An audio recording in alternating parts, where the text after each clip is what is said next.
Hello and welcome back to Health Voices, the channel that empowers you to take control of your health journey, especially in your best years. I want you to picture a scene for me. You've just finished a wonderful, healthy lunch. You chose the salad, packed with fresh, vibrant vegetables, feeling proud of your choice. But a few hours later, a strange, unwelcome feeling creeps in. A little bit of bloating. Some uncomfortable pressure in your chest, or maybe an unexplained wave of fatigue. You probably dismiss it. You might think, oh, that's just part of getting older. But what if I told you the culprit wasn't your age, but something hiding in plain sight? What if the very things you believed were the cornerstones of a healthy diet were, in fact, silently contributing to that stress on your heart? Today, we are going to challenge everything you thought you knew about healthy vegetables. And to guide us through this crucial conversation is our trusted expert, cardiologist, Dr. David Miller. Dr. Miller, thank you for being here to shed light on a topic that I think is going to surprise a lot of people. Thank you for having me, Sarah. It's a topic I'm passionate about because it represents a major paradigm shift in how we should approach nutrition after the age of 60. For decades, we've operated under a simple rule: eat your vegetables. And while that is fundamentally good advice, it's incomplete.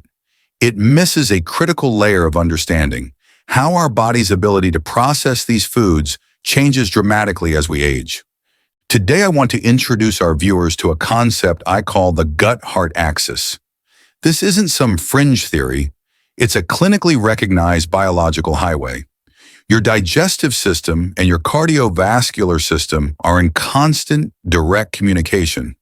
When your gut is inflamed, irritated, or struggling to digest something, it doesn't just cause local discomfort like gas or bloating.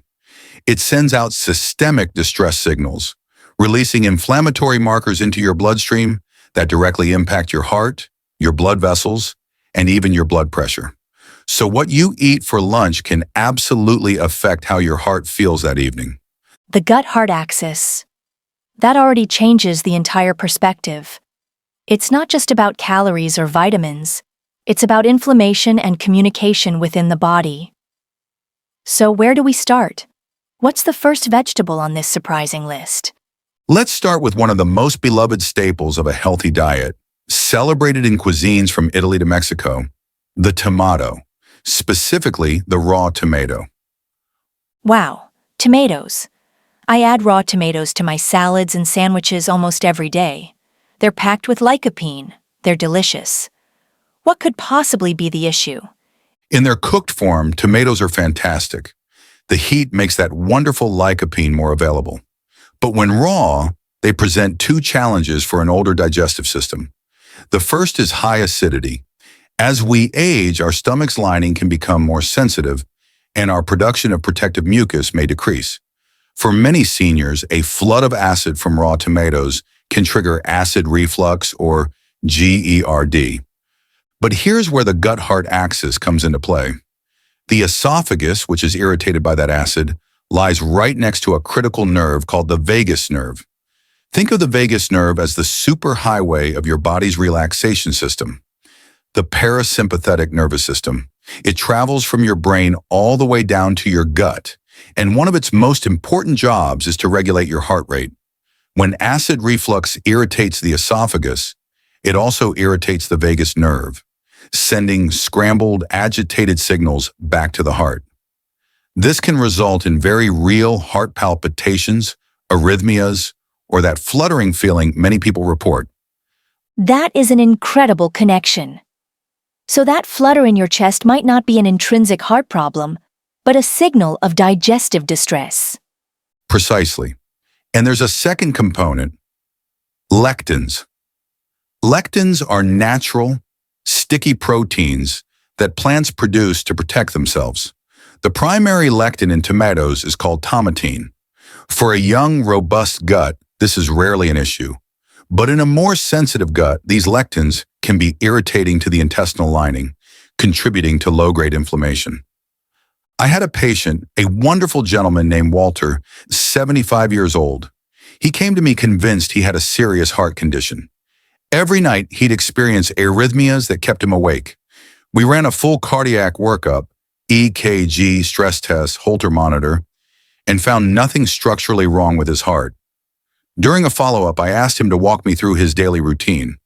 It turned out his wife made him a large, heart-healthy salad for dinner every single night, loaded with raw tomatoes. On a hunch, I asked him to make one change. Switch to cooked tomato sauce on whole wheat pasta or with baked chicken instead. He was skeptical, but agreed to try.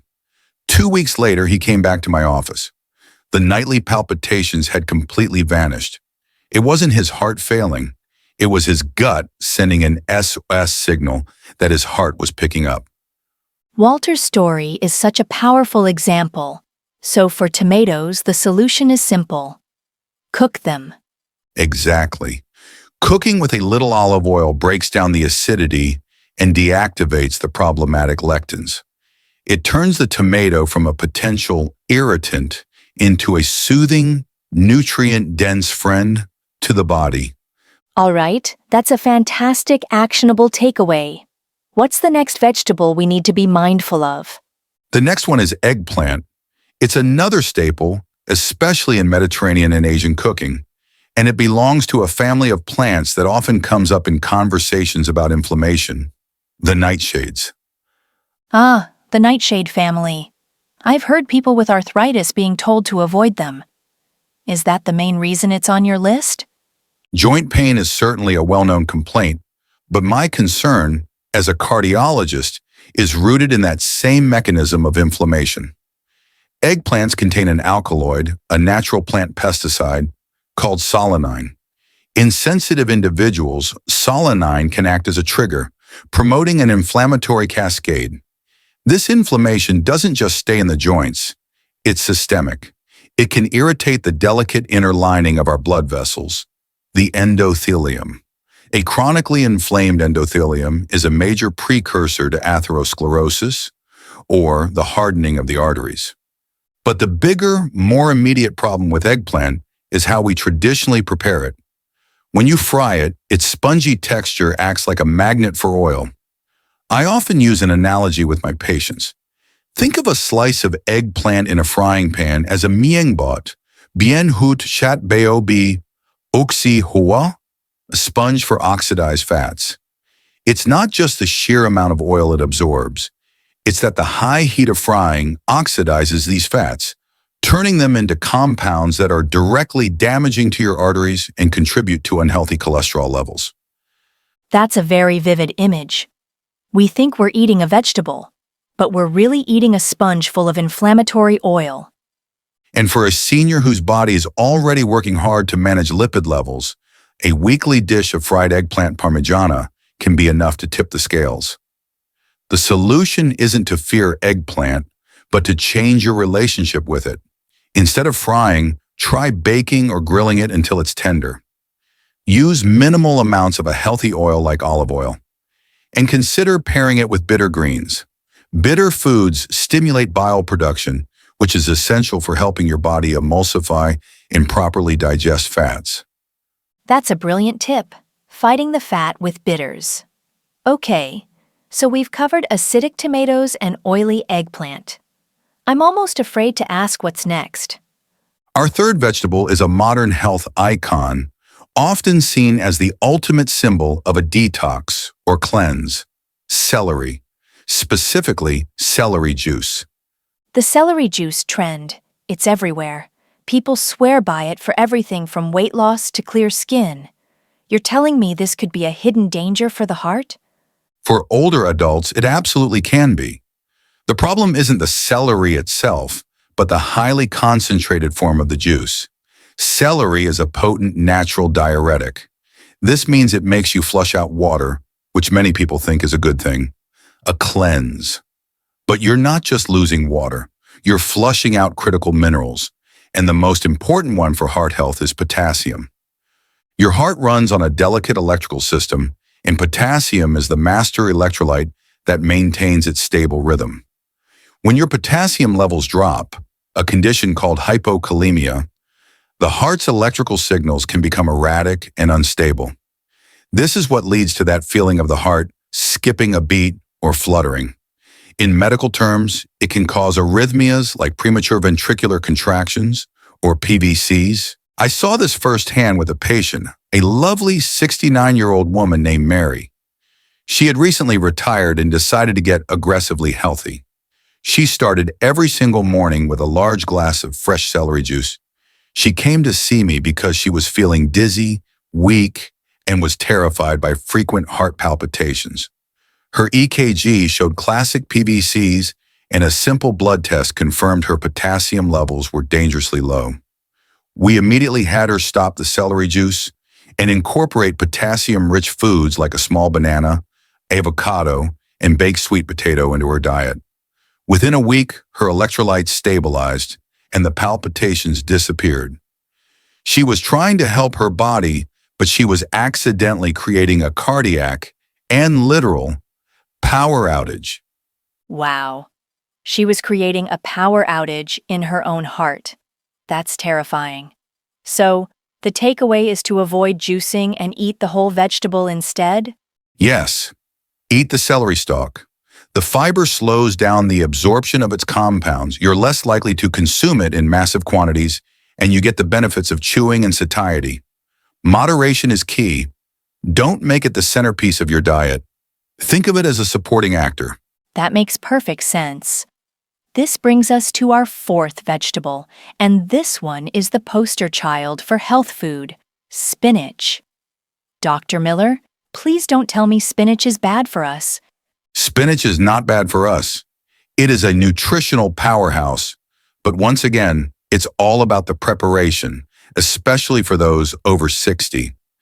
The issue with raw spinach is its incredibly high concentration of compounds called oxalates. Oxalates. I've heard that term linked to kidney stones. That's the most well-known connection, and it's a serious one. But the story doesn't end there. From a cardiovascular perspective, I am even more concerned about another function of oxalates. Think of them as tiny, sharp, microscopic crystals. In your bloodstream, they act like magnets for calcium, binding with it to form calcium oxalate crystals. This causes a dangerous two-part problem. First, it effectively steals calcium that should be going to your bones, which is a major concern for osteoporosis. Second, and critically for heart health, these sharp, hard calcium oxalate crystals can get deposited in soft tissues throughout the body, including the walls of your arteries. This process contributes directly to vascular calcification, literally the hardening and stiffening of your arteries. Hard, inflexible arteries are a primary driver of high blood pressure and a massive risk factor for heart attack and stroke. I sometimes tell my patients that for a sensitive digestive system, throwing a huge handful of raw spinach into a daily smoothie is like swallowing microscopic sandpaper. It can be abrasive to the gut and, over time, contributes to this dangerous calcification in the vascular system. That is a truly frightening thought. So what is the safe way to enjoy all the iron and nutrients in spinach? It's the simplest fix in the world. Steam it, saute it, or wilt it in a soup. The application of heat breaks down and dissolves a significant portion of the oxalates, neutralizing the threat while making the iron, folate, and other vitamins even more bioavailable to your body. You get all the benefits without the risk. That's a huge relief. A simple change in preparation makes all the difference. Okay, we've arrived at the final vegetable on your list. What is it? Our final vegetable is one that finds its way onto almost every raw vegetable platter and into every stir-fry, the green bell pepper. The green bell pepper. It's so crunchy and seems so harmless. What's the hidden story here? And is there a difference between the green, yellow, and red varieties? The difference is everything.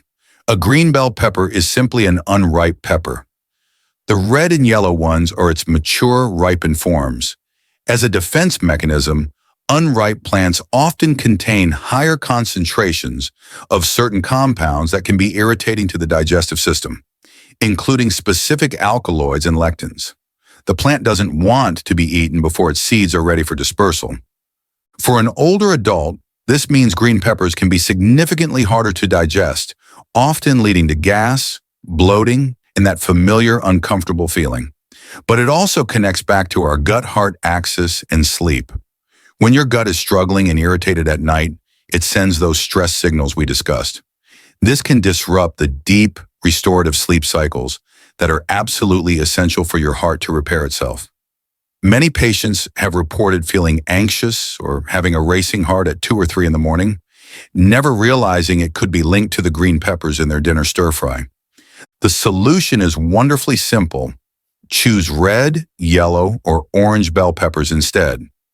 The ripening process not only makes them sweeter and easier to digest, but it also breaks down those defensive compounds and dramatically increases their vitamin C and antioxidant content. And as with the others, always try to cook them gently rather than eating them raw if you have any digestive sensitivity. This has been so incredibly enlightening, Dr. Miller. You've taken 5 of the most common healthy foods and shown us a completely new way to look at them. To recap for everyone listening, cook your tomatoes, bake or grill your eggplant, eat whole celery in moderation, steam your spinach, and choose ripened red or yellow bell peppers. The theme here is so clear. It's not about food fear, it's about food wisdom. It's about listening to the body. That is the entire message. I want to leave your audience with one final thought. Your body in your 60s, 70s, and beyond is not the same body you had at 20 or 30. Think of it like a finely tuned classical instrument, like a Stradivarius violin. When you were young, your body was more like a sturdy drum. It could take a beating, but now it's a delicate, precious instrument. You can't just bang on it with raw, aggressive, hard-to-digest foods. It requires a gentler touch, a more thoughtful approach, and careful preparation to produce beautiful music. In this case, the music of vibrant health and a calm, steady heart. Listen to the music of your body. If a food creates dissonance, bloating, palpitations, poor sleep, it's not the right note for your instrument, no matter how healthy it's supposed to be. Listen to the music of your body.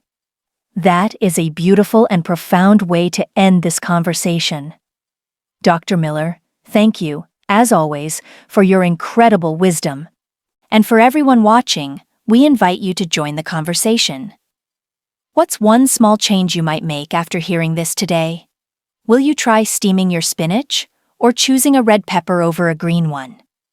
Share your thoughts and questions with our community in the comments below. Your experience could be the very thing someone else needs to hear. Thank you for joining us on Health Voices.